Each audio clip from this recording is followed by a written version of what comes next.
Damos gracias a Dios una vez más porque Dios nos permite la vida y esta oportunidad de venir delante de su pueblo y de muchos oyentes más. Quiero dar gracias a Dios porque Dios es fiel, porque Dios es bueno, porque no hay otro como nuestro Rey de Reyes y Él es único Dios verdadero. Y damos gracias a Él por este tiempo que Dios nos da de ir a su santa palabra. Y quiero darle gracias a Dios por este tiempo que vamos a meditar en la santa palabra de Dios.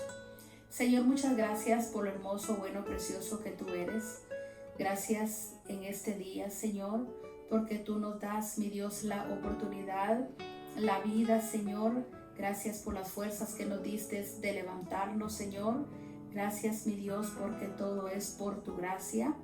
Venimos delante de ti con mentes positivas, Señor, dándote gracias por tu fidelidad, Señor, y porque tú eres el centro de nuestro corazón y de tu pueblo. Gracias, mi Dios, porque tú nos das también, Señor, el ánimo, esa fuerza, Señor, para ir delante de ti.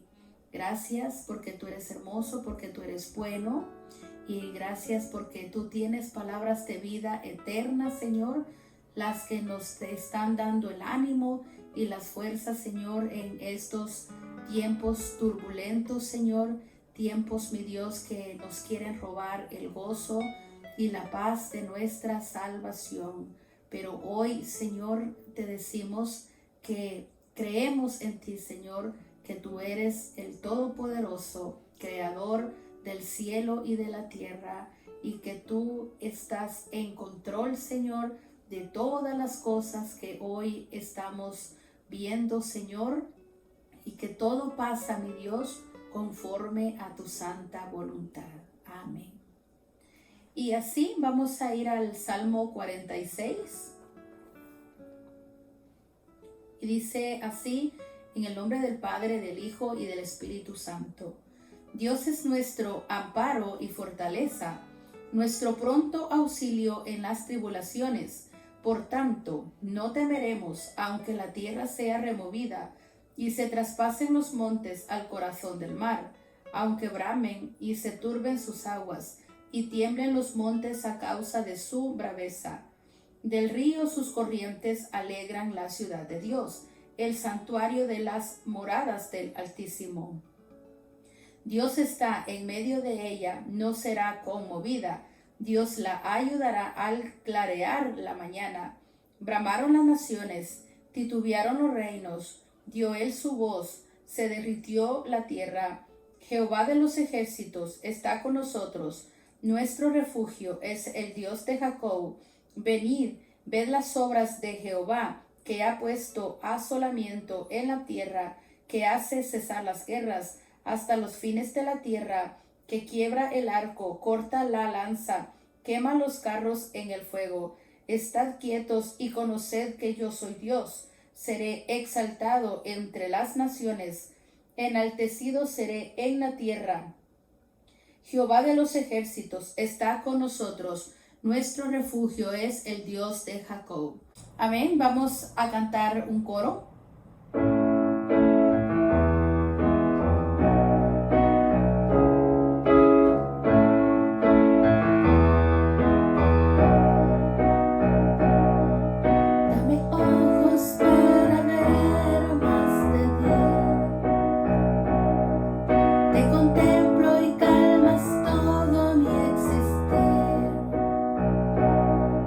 Todo lo que sé lo entrego a tus pies.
vamos a entender, Señor, tu fidelidad, Señor, lo fiel que tú eres con tu pueblo, Señor. Gracias, mi Rey soberano, porque a pesar que somos infieles contigo, tú permaneces fiel con cada uno de nosotros. Perdónanos, Señor, porque te hemos abandonado. Perdónanos porque te hemos dejado. No te hemos dado nuestra vida como tú la has pedido. Perdónanos porque nuestra vida material, nuestra vida personal, te ha robado el tiempo que es tuyo. Pero una vez más, Señor, pedimos tu misericordia. Pedimos, Señor, que la gracia tuya siga tratando con nosotros. Que tú trates con nuestra vida, Señor, y que nos des la inteligencia, la sabiduría, el discernimiento de tu Espíritu, Señor, para entender, Señor, cuánto te necesitamos, Señor. Ayúdanos, Señor. Entra en lo más profundo de nuestro corazón, Señor. Y danos, mi Dios, ese ánimo y esa fuerza siempre de buscar tu rostro, Señor. De darte nuestra vida en adoración, Señor, con todo nuestro corazón, Señor, como tú lo has pedido. Perdónanos, Señor, porque muchas veces sí te hemos servido, pero no como tú lo has pedido, Señor. Tú nos quieres todos completos, Señor. Ayúdanos, Señor, para que tú seas primordial en nuestra vida. Que tú seas lo principal en nosotros, Señor, y que se te ame, mi Dios, por sobre todas las cosas y en todo tiempo. Te pido, Señor, por tu pueblo, Señor, que lo armes de valor, de fuerza, de fe, Señor, en estos tiempos turbulentos, Señor, en estos tiempos de crisis, Señor, de muertes, pestilencias que andan encima de este país, en otros países, Señor.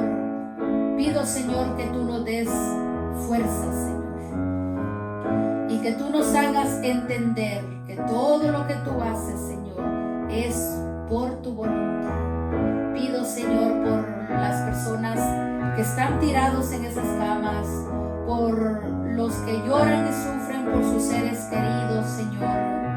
Que tú abras las puertas y que tengas una vez más misericordia. Sabemos, Señor, que tú eres un Dios de amor y un Dios perdonador. Pero también sé, Señor, que tú buscas gente que reconozca que tú eres el Rey, que tú eres el gran yo soy, que tú eres el poderoso y que tú eres único y el más grande en esta tierra. Te pido, Señor, que nos des, mi Dios, de la gracia tuya hoy y siempre. Que cuides a tu pueblo, Señor, y que seas, mi Dios, con este tiempo, Señor, y que pronto pase, Señor, este mal tiempo, Señor, y que podamos ver una vez más tu misericordia, Señor, entre nuestras vidas, Señor. Sabemos que tú eres hermoso. Te queremos mucho, Señor. Tú eres lo más hermoso que la vida nos ha dado, Señor. Tenerte a ti, Señor, no se compara con la riqueza de este mundo, Señor, porque tú eres bello y hermoso para nosotros, Señor. Gracias, mi Dios. Amén. Amén. Vamos a ir a la Santa Palabra y vamos a aprender ahora sobre la entrada triunfal a Jerusalén. Como introducción, quiero irme a Levítico, capítulo 23, donde vamos a ver las 3 fiestas que se tenían que celebrar por año en el pueblo de Israel. La primera fiesta fue la Pascua y está en Levítico 23:5. Dice así: en el mes primero, a los 14 del mes, entre las 2 tardes, Pascua es de Jehová. Y esta Pascua se cumplió con la muerte de Cristo Jesús, para enseñarnos que la sangre de Cristo nos hace libres de todo pecado. En los tiempos de Moisés, la Pascua judía se celebró para darle gracias a Dios, que fueron libres de Egipto y que ahora iban para el desierto a servir a Dios. Y para nosotros, la sangre de Cristo Jesús nos hace libres de todo pecado, de todo lo malo, y ahora no hay nada que nos impida servir al Señor. La otra fiesta que se celebraba por año está en Levítico 23:15.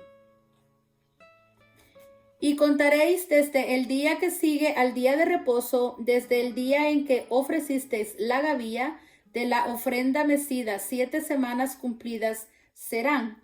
La fiesta del Pentecostés era la cosecha primera.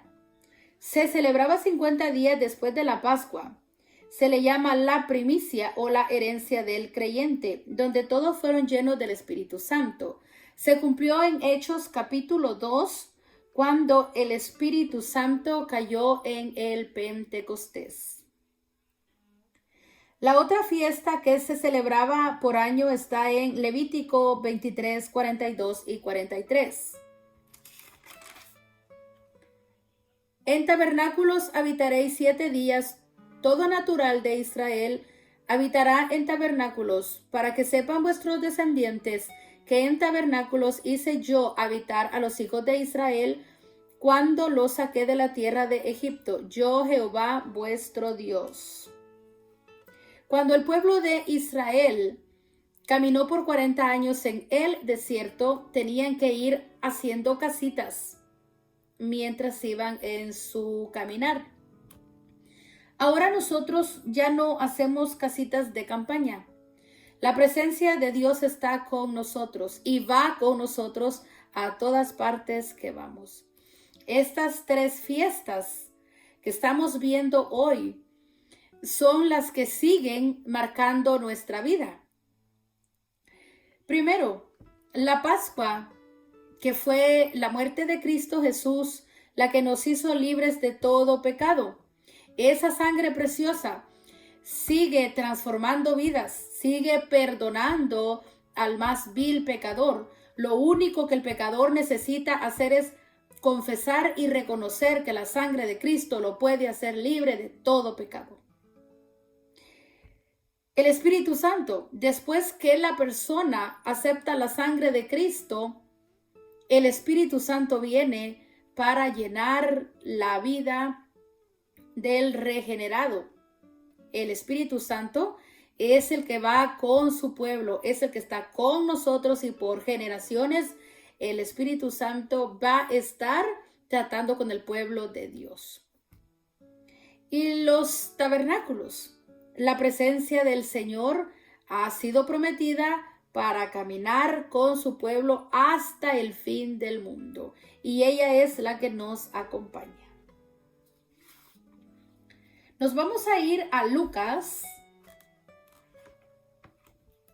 capítulo 19.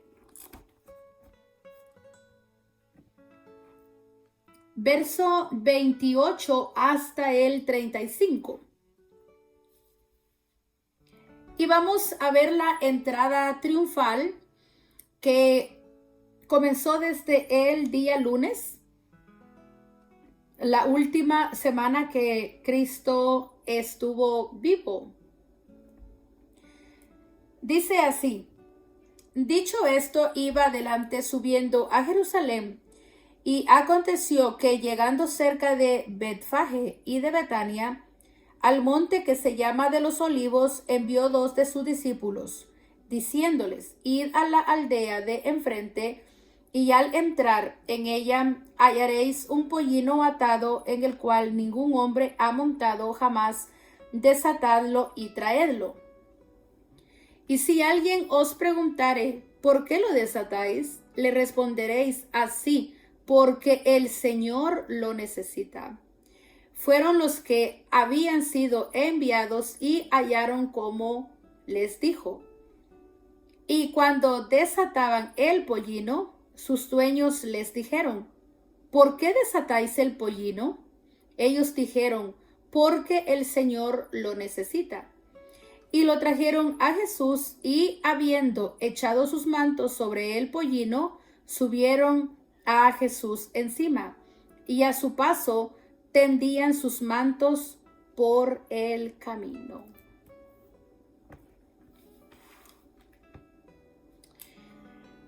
¿Qué es lo que podemos mirar de este párrafo? Que nuestro Rey de Reyes no tenía un buen caballo para subirse. Tuvo que ir a prestar el pollino. Y esta también fue una profecía que fue dada en Zacarías capítulo 9, verso 9. Cuando dice: alégrate mucho, hija de Sión, da voces de júbilo, hija de Jerusalén. He aquí tu rey vendrá a ti, justo y salvador, humilde y cabalgando sobre un asno, sobre un pollino, hijo de asna. En los tiempos de los reyes de Israel, eran más grandes las fiestas para los reyes. Pero para Cristo Jesús fue una de las fiestas más humildes, cuando Cristo se presentó como el rey a la nación judía. Y se cree de que hasta la asna iba allí, y los dueños. En el Salmo 118, 26 dice: bendito el que viene en el nombre del Señor. En el nombre de Jehová. Si trasladamos nuestra mente a este acontecimiento, notaremos que no fue una celebración de todo el pueblo judío. En esta celebración o en esta multitud iba de toda clase de gente. Iban personas que vieron con sus ojos todas las maravillas que Cristo hizo entre ellos. Pero también iban los hipócritas, también iban los religiosos que nunca aceptaron a Cristo como el Salvador. Y dice el verso 37. Cuando llegaba ya cerca de la bajada del monte de los olivos, toda la multitud de los discípulos, gozándose, comenzó a alabar a Dios a grandes voces por todas las maravillas que habían visto, diciendo: bendito el Rey que viene en el nombre del Señor, paz en el cielo y gloria en las alturas. Entonces algunos de los fariseos de entre la multitud le dijeron: Maestro, reprende a tus discípulos. Él respondiendo les dijo: os digo que si estos callaran, las piedras clamarán. Y esto fue algo triste para Cristo. Recordemos que los religiosos eran los mismos del pueblo judío. Eran los hermanos de Cristo Jesús. Pero Jesús nunca fue un Dios, nunca fue poderoso para ellos. Por eso ellos mismos le piden a Jesús que les dijera: cállense. ¿Por qué me alaban? ¿Por qué dicen que yo soy el rey? Jesús les reprendió y les dijo: si estos callan, las piedras clamarán. Porque nadie le va a poder quitar a Cristo su puesto. su señorío, que Él es Rey de Reyes y Señor de señores. Y aunque estos judíos no lo aceptaban también porque iba con un burrito que no era ni de él, ellos querían reyes, pero como en ese tiempo, reyes con pompa, con aquellas grandes fiestas, que se montaran en aquellos caballotes. Pero ¿sabe qué? Nosotros somos bienaventurados, porque aunque sea con un burrito que Cristo se presentó como rey, para nosotros es nuestro Rey de Reyes y Señor de señores. Y por eso somos bienaventurados, porque no vimos a Cristo Jesús, pero creemos que Él es nuestro Rey, y otros que tuvieron el privilegio de verlo, ellos no lo aceptaron. Verso 41 al 44.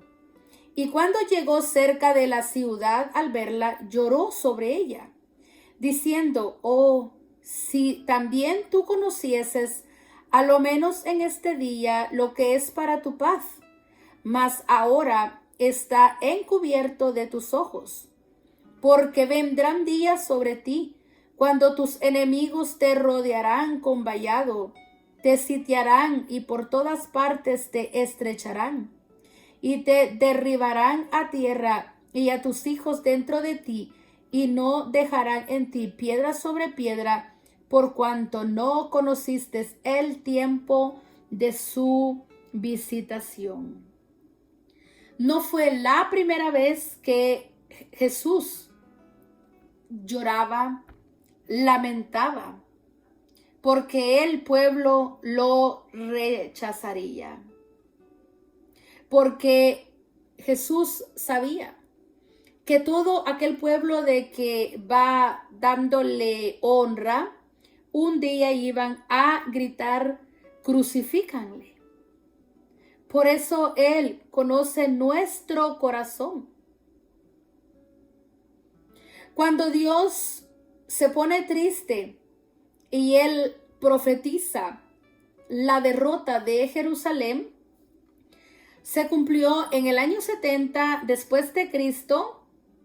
Dice que el emperador romano Tito, según los comentaristas, por 5 meses rodeó la ciudad de Jerusalén para destruirla. Y ellos también dicen que esta destrucción que llegó 70 años después de Jesucristo fue en una Pascua judía, donde todos los judíos de todas partes del mundo se congregaban para celebrar. Entonces fue allí donde vino esta destrucción. Y Jerusalén fue destruida con los religiosos. Se cree de que aquí fue donde prácticamente se terminaron. No dudemos que una vez más vengan tiempos difíciles para esta tierra. La muerte de Cristo Jesús, aunque era una profecía que así tenía que ser, el Padre no se quedó contento con la muerte que le dieron a su Hijo Jesucristo. Y por eso fueron castigados. Y cuando Dios castiga, es porque nosotros nos hemos portado mal. Dios nos ampare y nos libre. Porque dice Cristo: yo vine y no me conocieron. Y en estos tiempos se está predicando la palabra de Dios y no se está reconociendo como debería de ser. El verso 45 y 46 se cree que pudo pasar el día martes. Y dice así: y entrando en el templo comenzó a echar fuera a todos los que vendían y compraban en él, diciéndoles, escrito está, mi casa es casa de oración, mas vosotros la habéis hecho cueva de ladrones. ¿Cuál es el gran problema que vemos en estos versos? ¿Por qué Jesús se puso tan molesto de lo que estaban haciendo los religiosos en su templo? Lo que estaba pasando es que los religiosos se aprovechaban de las fiestas judías para hacer negocio, para ganar dinero. Los judíos que llegaban de todas partes del mundo, que estaban esparcidos, pero como era una celebración que por generaciones se vino haciendo por año, yo creo que todos se alistaban para ir a esta fiesta, pero no podían ir con su animalito. Entonces, los religiosos, para quedar bien supuestamente, ya tenían los animalitos para vender. Pero como estaban en el puesto y en el templo, se iban a vender más caros de lo que valían en ese tiempo. Y como era la fiesta judía, también los impuestos del templo podían ser un poquito más caros de lo regular. Entonces Cristo pudo ver la mala intención de los religiosos adentro del templo. Por eso es que Cristo los sacó y Él dice, mi casa es casa de oración. Ustedes la han hecho para negocio y para robar. Estas también fueron profecías que se dieron en Isaías 56:7, que dice, yo los llevaré a mi santo monte y los recrearé en mi casa de oración. Sus holocaustos y sus sacrificios serán aceptos sobre mi altar. La casa de Dios es para la adoración. Y dice, porque mi casa será llamada casa de oración para todos los pueblos. Pero en Jeremías capítulo 7, verso 11, miramos algo triste. No solo fue una profecía, sino que el pueblo de Israel practicó en su tiempo pasado también esto en su templo.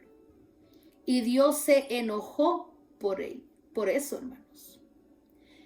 Y ahora cuando viene Cristo, Él ve que pasa una vez más estos negocios en su casa.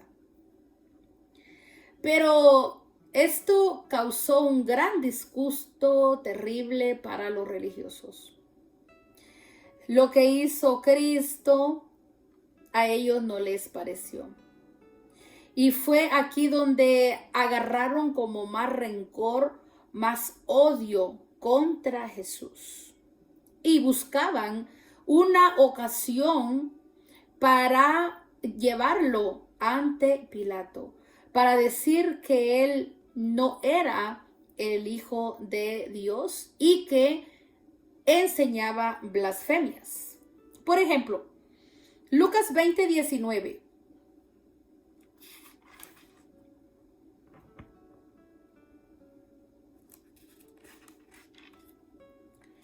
Dice, procuraban los principales sacerdotes y los escribas echarle mano en aquella hora, porque comprendieron que contra ellos había dicho esta parábola, pero temieron al pueblo y acechándole, enviaron espías que se simulasen justos a fin de sorprenderle en alguna palabra para entregarle al poder y autoridad del gobernador. Y le preguntaron diciendo, Maestro, sabemos que dices si enseñas rectamente y que no haces acepción de personas, sino que enseñas el camino de Dios con verdad.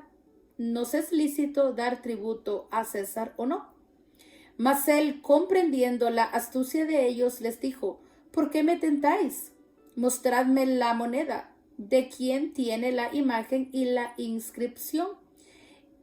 Y respondiendo dijeron, de César. Entonces les dijo, pues dad a César lo que es de César y a Dios lo que es de Dios. Y no pudieron sorprenderle en palabra alguna delante del pueblo, sino que maravillándose de su respuesta callaron. Lucas 20:27. Llegando entonces algunos de los saduceos, los cuales niegan haber resurrección, le preguntaron diciendo, Maestro, Moisés nos escribió, si el hermano de alguno muriere, teniendo mujer y no dejare hijos, que su hermano se case con ella y levante descendencia a su hermano. Hubo pues 7 hermanos, y el primero tomó esposa y murió sin hijos. Y la tomó el segundo, el cual también murió sin hijos. La tomó el tercero, y así todos los 7, y murieron sin dejar descendencia. Finalmente murió también la mujer. En la resurrección, pues, ¿de cuál de ellos será mujer? Ya que los 7 la tuvieron por mujer.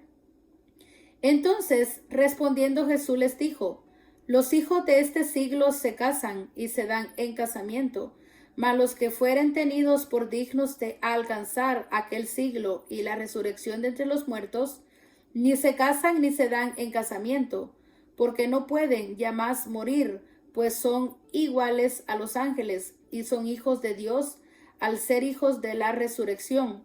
Pero en cuanto a que los muertos han de resucitar aún, Moisés lo enseñó en el pasaje de la zarza, cuando llama al Señor Dios de Abraham, Dios de Isaac y Dios de Jacob, porque Dios no es Dios de muertos, sino de vivos, pues para él todos viven.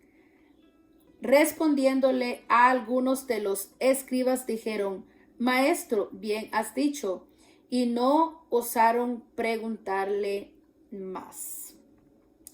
Y en Lucas 20:45 dice, y oyendo todo el pueblo dijo a sus discípulos, guardaos de los escribas que gustan de andar con ropas largas y llaman las salutaciones en las plazas y las primeras sillas en las sinagogas y los primeros asientos en las cenas, que devoran las casas de las viudas y por pretexto hacen largas oraciones, estos recibirán mayor condenación. Aquí Jesús está alertando la hipocresía de los religiosos y que se cuidaran porque ya él estaba pronto a irse.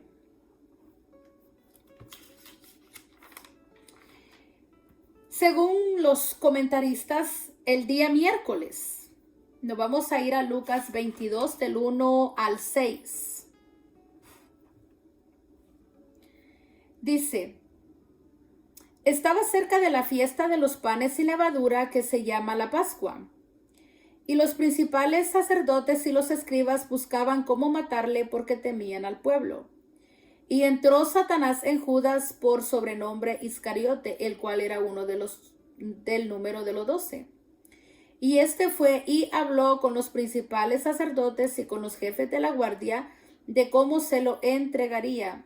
Ellos se alegraron y convinieron en darle dinero.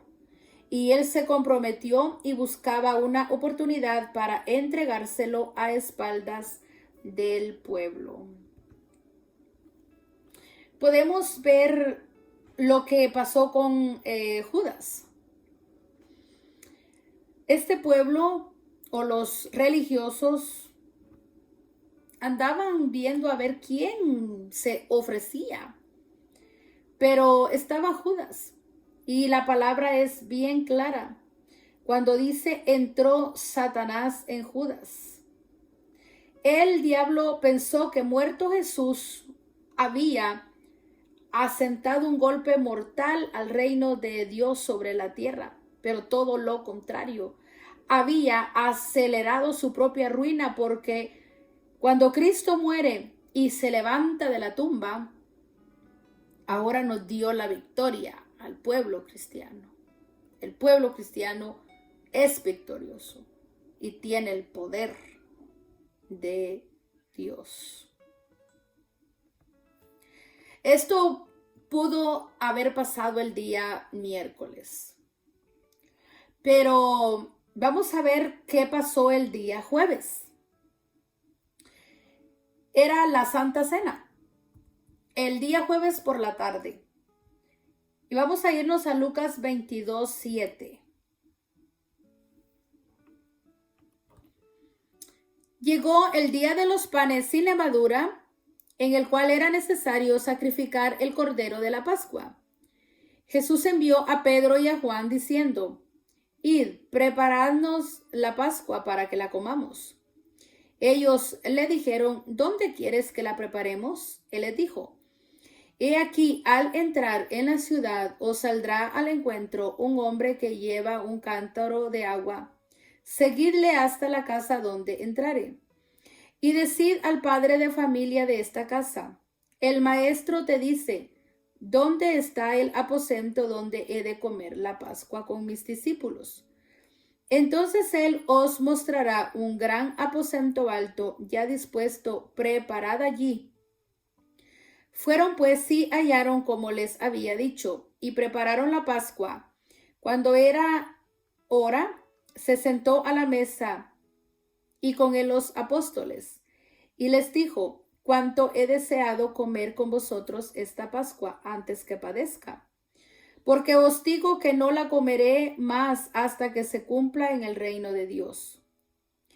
Habiendo tomado la copa, dio gracias y dijo: tomad esto y repartidlo entre vosotros.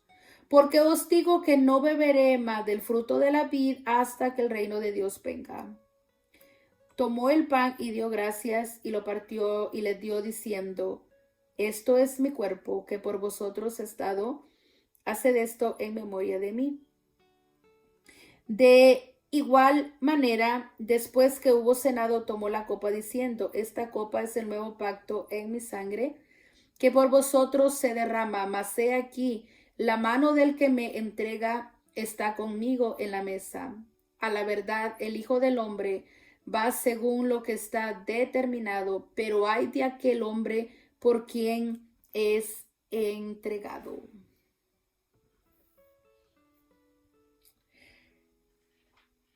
Podemos mirar que esta cena tuvo una preparación.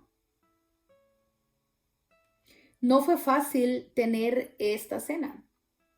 Muchos creen que esta cena pudo haberse preparado como se vino practicando con el pueblo judío. Cocinar el cordero conforme las reglas. También se cree que Cristo Jesús, conociendo la astucia y que ya Judas lo había vendido, quiso él preparar muchas cosas de esta cena sin decirle a ninguno de los discípulos. Por ejemplo, aquí se habla de un hombre. Verso 10 dice: Él les dijo: he aquí, al entrar en la ciudad os saldrá al encuentro un hombre que lleva un cántaro de agua. Seguidle hasta la casa donde entrare. Porque Jesús ya lo había arreglado con este hombre.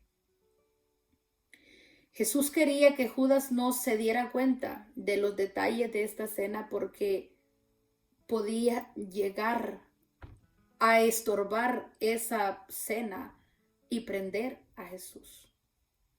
Y esta cena tenía que darse tal como Cristo la había preparado.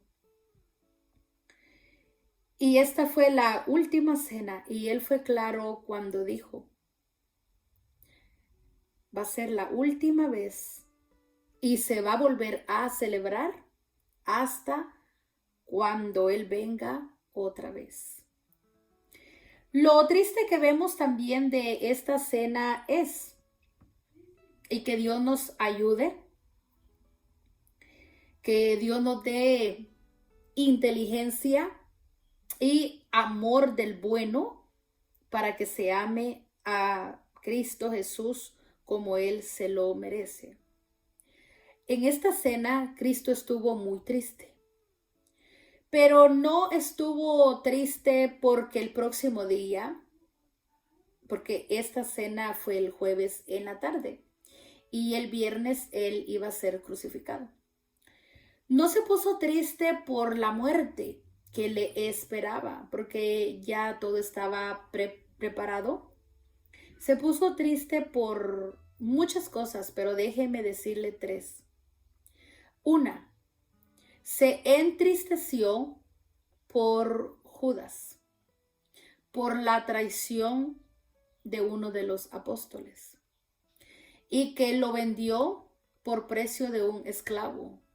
No fue ni por un gran dinero, sino por algo poco. La otra tristeza que Cristo llevó en su corazón fue, verso 24, capítulo 22. Hubo también entre ellos una disputa sobre quién de ellos sería el mayor. Pero él les dijo, los reyes de las naciones se enseñorean de ellas, y los que sobre ellas tienen autoridad son llamados bienhechores. Mas no así vosotros, sino sea el mayor entre vosotros como el más joven, y el que dirige como el que sirve. Cristo Jesús miró el egoísmo de los apóstoles, y a él le dolió en su corazón que tanto tiempo que él estuvo con ellos y no aprendieron exactamente el comportamiento de un siervo de Dios. La otra tristeza que Cristo llevó fue la negación de Pedro. Verso 31. Dijo también el Señor, Simón, Simón, he aquí, Satanás os ha pedido para zarandearlos como a trigo. Pero yo he rogado por ti que tu fe no falte, y tú, una vez vuelto, confirma a tus hermanos. Él le dijo, Señor, dispuesto estoy a ir contigo, no solo a la cárcel, sino también a la muerte. Y él le dijo, Pedro, te digo que el gallo no cantará hoy antes que tú niegues 3 veces que me conoces. Cristo se puso triste porque Él siempre ha querido un pueblo fuerte. Él ya se iba. Y los apóstoles tenían que ser valientes, tenían que ser fuertes para continuar la obra evangelística. Y ahora vemos todo esto. Y esto nos enseña, hermanos, que Dios sigue buscando gente fuerte, gente que le ame por sobre todas las cosas. Cristo ya no está en esta tierra, los apóstoles ya no están. Ahora nos hemos quedado nosotros. Y que Dios nos libre y nos guarde de ser traicioneros, de vender a nuestro maestro, de ser egoístas y de buscar puestos antes de servir. Y que Dios nos guarde de negar a nuestro Señor Jesucristo. Que Dios nos siga dando entendimiento, que Dios nos siga dando esa fuerza espiritual. Yo sé que cuando los tiempos difíciles llegan, parece de que nuestra fe decae, pero no tiene que ser así. Yo les animo en el nombre de Cristo Jesús que oremos los unos por los otros, pidamos siempre la gracia, pidamos la fuerza de Dios para continuar en nuestra vida diaria, siendo fieles a nuestro Maestro, y que no se nos olvide que Él nos ha prometido estar con nosotros todos los días hasta el fin de este mundo. Y una vez más, muchas gracias por su atención y vamos a entonar un canto más. Tu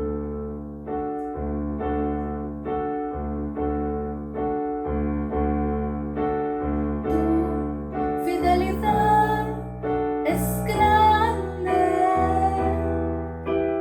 tu fidelidad incomparable es.